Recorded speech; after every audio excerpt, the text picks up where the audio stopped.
Herkese merhaba arkadaşlar, kanalımıza hoş geldiniz. Gübse Özay'ın kıskançlık sorularına yanıtladığı açıklamalar sanal medyanı ikiye böldü. Başarılı oyuncu Gübse Özay katıldığı bir programda yöneltilen kıskançlık sorularına verdiği yanıtlar magazin gündeminde mərkəzində yerleşti. Özay'ın samimi ve net ifadeleri kısa sürede sosyal medyada geniş yankı uyandırdı.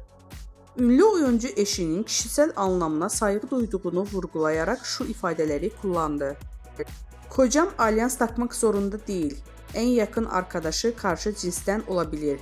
Telefon şifresini benimle paylaşmak zorunda değil.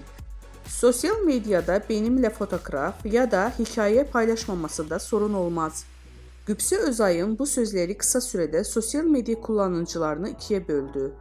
Gübse Özay'ın açıklamaları ilişkilerine güven ve sınır konusunda yeniden gündemine taşırken magazin dünyasında da uzun süre konuşulacağı benziyor.